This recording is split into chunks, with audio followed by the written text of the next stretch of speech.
안녕하십니까, 쪽쪽부동산입니다. 오늘은 반등인가 계단식 하락인가 이젠 경제에 달렸다라는 주제로 말씀드리도록 하겠습니다.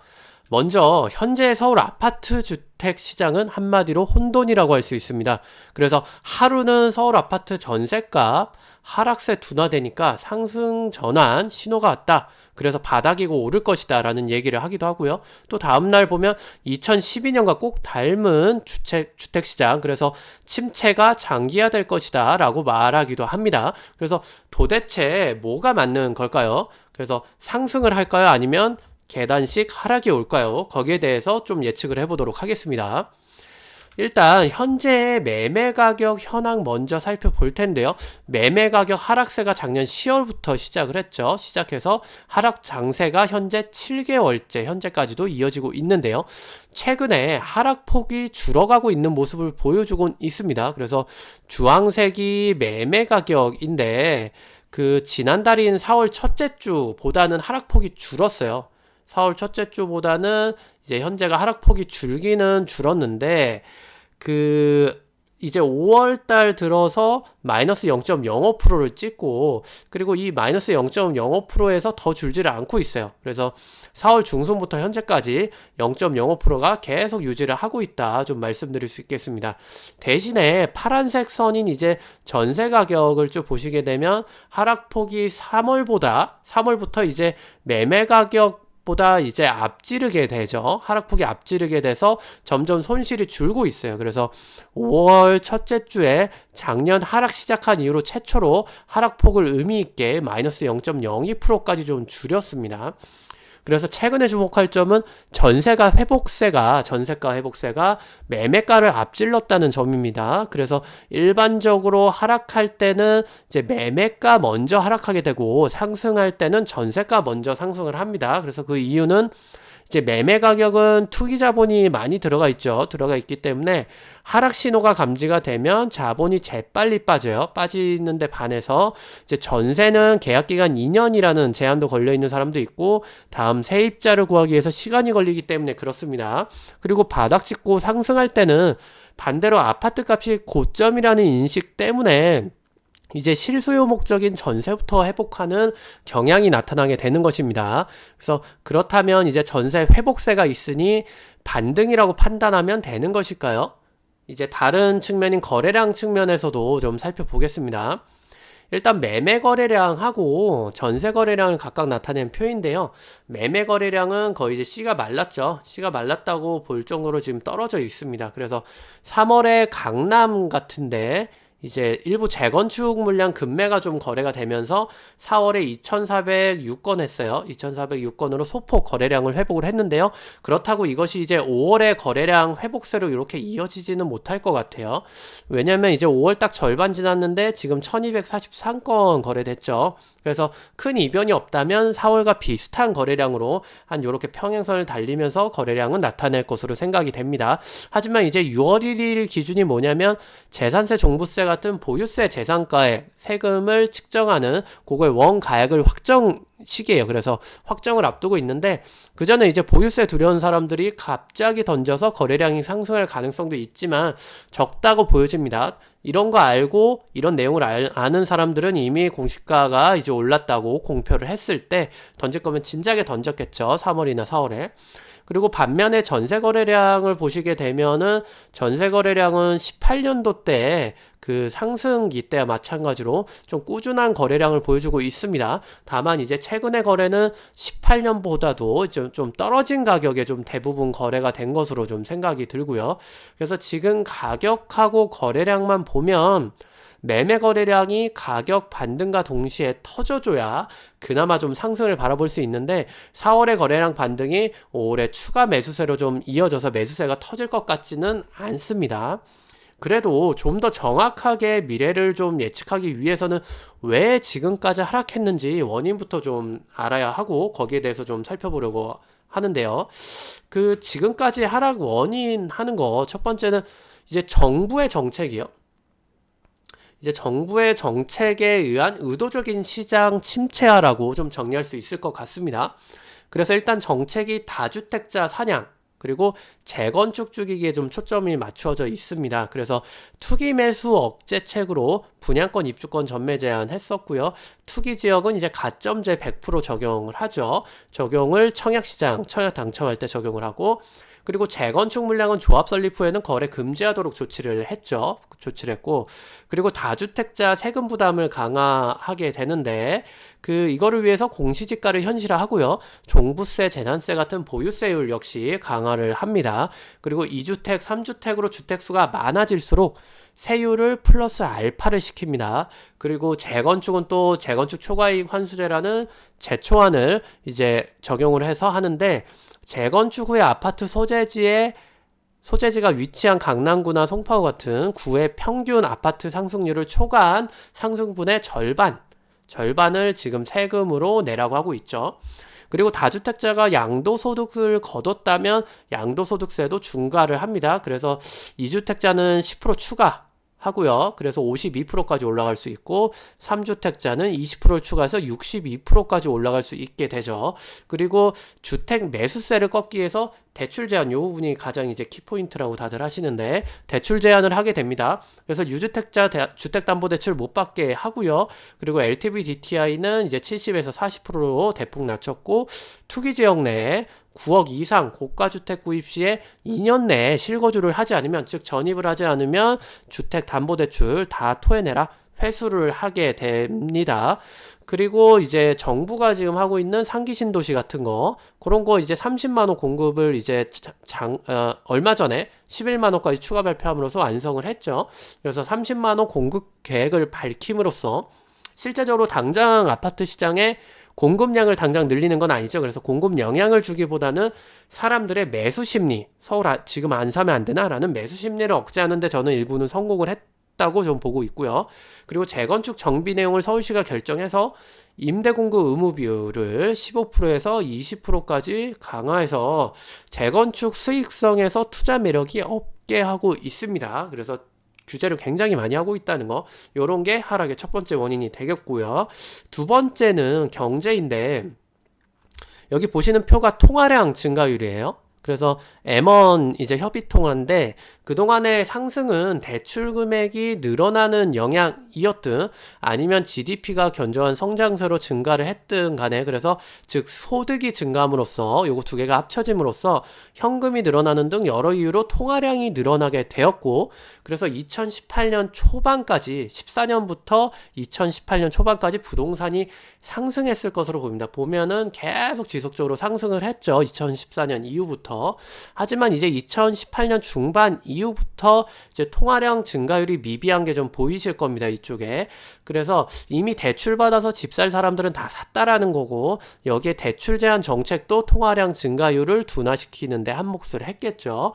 그래서 지금 올라간 부동산 가격을 뒷받침할 통화량이 부족하기 때문에 하락하고 있는 것으로 보이는데, 현재 이제 반등 찍고 재상승하려면 시중의 통화 유동성이 풍부해져서 매수 여력이 다시 살아나야 한다는 겁니다. 그래서 이게 다시 이렇게 올라가야 아파트가 상승할 가능성이 좀 있겠다라고 저는 보고 있고요.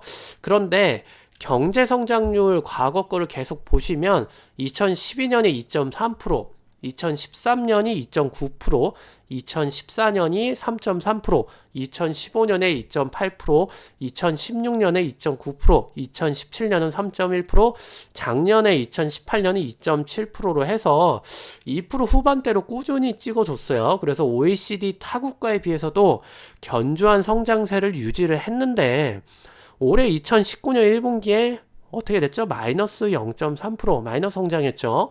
그래서 이 영향으로 한국은행 기준 올해 이제 성장률을 2% 후반이 아니고 2.3%로 좀 낮게 보고 있습니다. 그래서 한국은행 같은 경우는 당연히 시장 안정화를 위해서 보수적으로 이제 이런 성장률을 발표를 해요. 그래서 비판적으로 보는 데는 아니기 때문에 시장의 충격파를 안 주려고 발언 수위를 조절한다는 점을 좀 이제 감안을 한다면 2% 초반대 2.1%나 2%까지도 성장률이 밀릴 수 있다라는 얘기입니다. 그리고 또 금일 이제 KDI에서 발간한 이제 중장기 경제 성장에 관한 보고서에서도 2020년도 에서 2030년까지의 경제 성장률을 1%대로 되게 낮게 보고 있거든요. 1.7%인데 이렇게 예측한 이유가 이제 우리 경제 구조적인 문제로 이제 성장이 둔화되고 있다고 판단하고 있습니다. 그래서 자세한 내용은 제가 다음에 또 이제 한국 경제 위기랑 부동산 시장 영향에 대해서도 방송을 해 드릴 텐데 그래서 좀 더 분석을 하도록 하고 아무튼 이제 대외 변수 때문에 이제 글로벌 경기 이런 영향에 의해서 일시적으로 우리가 안 좋은 게 아니라 이제 근본적으로 성장 잠재력이 저하되어서 즉 펀더멘탈이 좀 저하돼서 국가 경쟁력이 없어진다는 얘기거든요. 요약한다면. 그래서 그러한 전망을 지금 보고 있기 때문에 좀 심각하게 받아들여야 될 상황도 있을 수 있을 것 같습니다. 그래서 아무튼 이런 경제 상황을 보았을 때 GDP 증가, 경제 성장률이 둔화될 것이기 때문에 이래서 통화량이 증가하기가 힘들어요. 그래서 집 살 여력이 생길지는 않을 것으로 저는 좀 생각을 하고 있습니다. 그리고 또 이제 보시면 최근에 이제 원달러 환율이 좀 무섭게 치고 올라가고 있죠. 그래서 어제 1190원까지 좀 올라가게 됐는데 현재 정부 입장을 좀 생각을 해보시면 원화 가치가 약세요. 원화 가치 약세니까 원달러가 오르지 않겠습니까? 그래서 그 원인이 이제 그 뭐 여러 가지가 있겠지만 이제 경제 성장률이 마이너스 영향이기 때문에 그 원화 가치가 절하됐다 이렇게 생각해 볼 수가 있는데 요거 때문에 경제 위기가 올까 봐 반대로 이제 저금리 기조는 계속 유지를 할 것 같아요. 1.75%로 한국은행이 동결을 했죠, 최근에. 근데 금리 인하박을 계속 받을 건데 그래도 부동산 시장의 안정화를 바라는 정부가 할 수 있는 건 최소한 금리를 올리지 않고 동결할 수 있는 방향일 겁니다.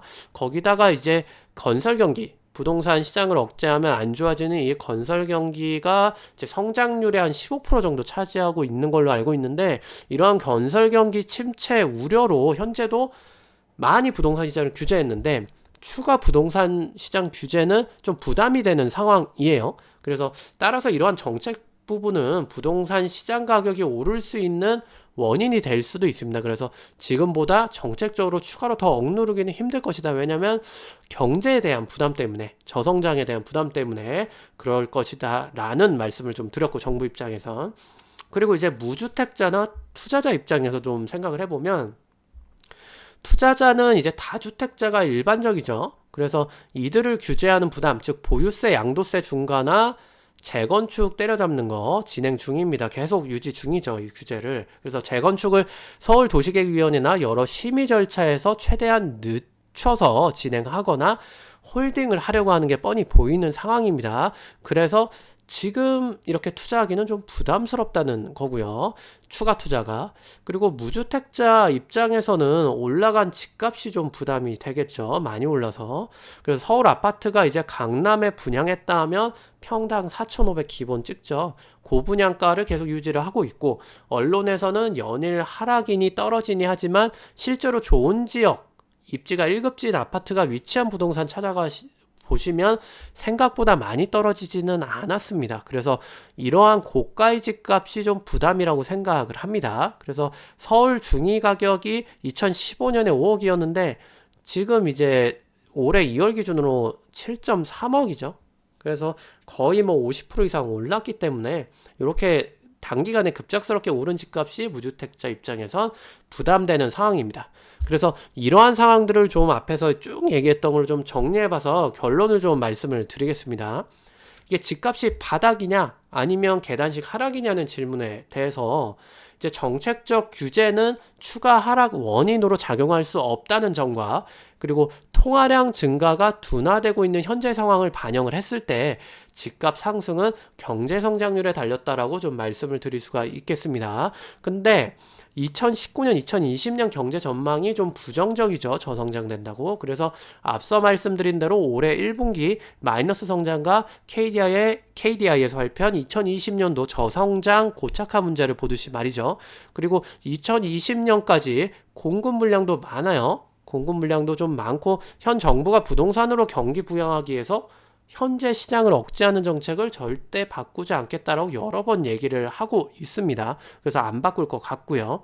결국 저성장과 불경기는 매수대기 자금을 감소시키고 그리고 정부의 3기 신도시와 같은 공급 정책은 실제 공급에 의한 효과보다는 매수 심리를 억제해서 아파트 가격에 부정적으로 작용하게 되는 것이죠. 따라서 최소 올해에서 내년 초까지는 답보 상태거나 또는 계단식 하락이 올 가능성이 좀 커 보이는데, 여기서 변수가 있는 게, 주변 친구분이나 지인분들 누구든 붙잡고 물어보시면, 아, 인서울이냐? 경기도냐? 상기 신도시냐? 어디에 아파트를 살 거면 살 거냐라고 물어봤을 때, 투자의 관점에서 저는 100% 인서울 또는 강남권이라고 대답할 게 뻔히 보입니다. 근데 2000년도에는 그런 믿음이 지금처럼 확고하지가 않았어요. 그렇기 때문에 현재의 유주택자분들은 지금을 견디면 언젠가 오른다라는 생각을 가진 사람들이기 때문에, 집주인들이 이런 생각을 가지기 때문에 안 팔 거라는 거죠. 그래서 급한 사람들만 팔기 때문에, 예를 들어 이제 그 금융위기나 경제 위기처럼 굉장히 자금 사정이 개인의 입장에서 급박해지는 그런 게 오지 않는 한 하락률이 크지는 않을 거라는 겁니다. 그러니까 계단식 하락이지만 계단 높이가 작을 거라는 거죠. 그래서 때문에 서울 내 가성비 좋은 지역을 현재부터 찾으시고 모니터링 하시고 현장도 꾸준히 다니십시오. 그러면 내년 안으로 한 번 정도는 좋은 기회, 즉 좋은 가격과 좋은 컨디션을 가진 물건이 시세 대비해서 그런 물건을 찾으실 수 있을 것으로 보입니다. 그래서 그러한 물건 잡는 거는 나쁘지 않기 때문에 추천을 좀 드리겠고요. 지금 뭐 이렇게 계단식 하락이라고 말씀을 드리고 했기 때문에 이러한 부분들 잘 이제 참고하셔서 이제 좀 결정을 하시면 되겠고, 급하게 오늘 내로 당장 집 마련할 필요는 없다라고 좀 보여집니다. 네, 다음 편에서는 앞에서 이제 경제에 대해서 약간 언급을 했는데, 그 한국 경제 상황에 대해서 좀 더 분석을 해서 부동산 시장이나 정부가 하고 있는 부동산 정책에 어떤 영향이 있는지 좀 말씀드리도록 하겠습니다. 네, 이상으로 방송을 마치겠고요. 쪽쪽 부동산이었습니다. 구독과 좋아요 부탁드립니다. 감사합니다.